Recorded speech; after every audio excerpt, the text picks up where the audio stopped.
Smart dust technology. So this is something that they use quite often to attack targets. It is being used today. It's not woo-woo. All the patents are there. The people just have to look them up.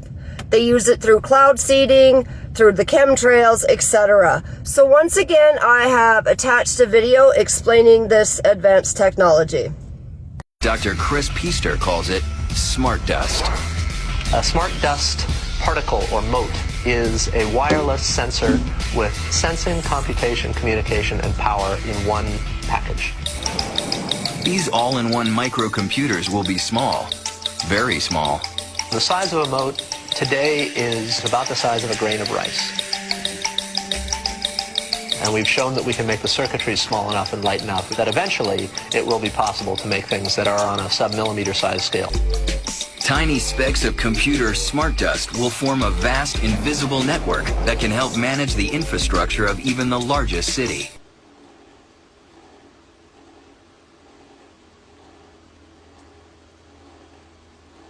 Smart cities in the future will take this low power, inexpensive, small technology and basically distribute it everywhere. But smart dust will also allow buildings and streets to recognize you and respond accordingly. I think increasingly the environment will respond to who we are and adapt in consequence. The city will know where you are if you want it to. Your workplace will know you. Smart dust at the entrance will boot up your computer. And smart dust embedded in the elevator doors will automatically ring your floor. Smart dust is going to sense the environment and allow us to improve the way that we live our lives. No matter how we live in the future city, it will be radically different. Okay, so wait. So it's really true. So what this means is that becomes my first superpower. I really want this superpower. It means that my arms are like wires, my hands are like alligator clips. When I touch my phone, my computer, my door, my car, I'm authenticated in. First superpower. Like, I want that. So we're not shipping that right away? Yeah, no. We're not shipping that right away. But it sounds like... This is FDA cleared? So here's the thing. This is not science fiction. This pill was actually made by a company called Proteus. And they've developed it for medical applications. That pill has been CE stamped and cleared by the FDA. You can take 30 of those per day for the rest of your life. And then what happens? Does your heart Nothing. beat change? Does your... We can just tell that you've taken the pill.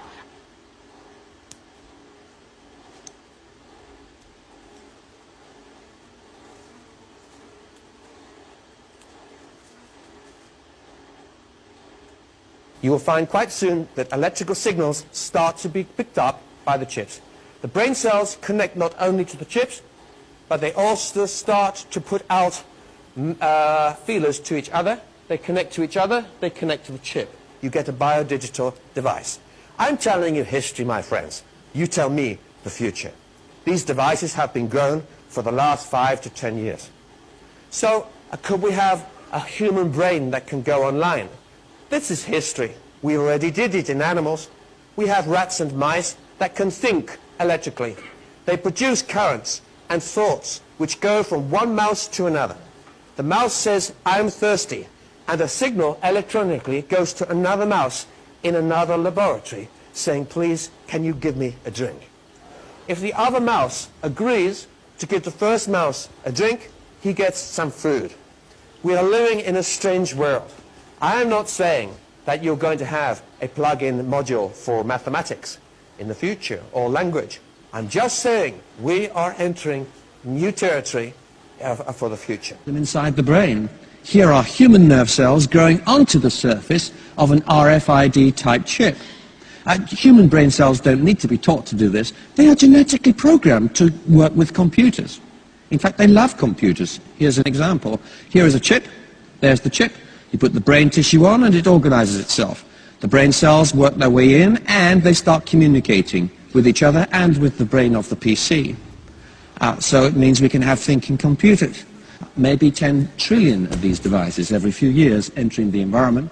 You're talking about total knowledge of consumer behavior watched in real time and huge business opportunities. Why? Because it means we can then start to predict human behavior. Now, if you want to understand the agenda behind, there was a brave lady at Harvard University that made the chemical analysis of these fibers in the nanolab, and she threw out just a number of chemical formulas. I'm not going to name them, and she also analyzed the single color particles that she found in the air, also the color airborne, that then at a certain point is entering the mycelium after it replicated within the human body. Yeah, so this is coming to the concept of self-assembling nanobots. Self-assembly means you spray the fiber, it is replicating, you spray the color, and within the human body the color and the fiber is mounting to a working unit.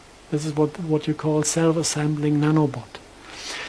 The second group of materials found in these environmental samples is unidentifiable fibers. And I really want you to appreciate the meaning of unidentifiable. These fibers have been sent to sophisticated laboratories, and there is nothing in the databases that match them.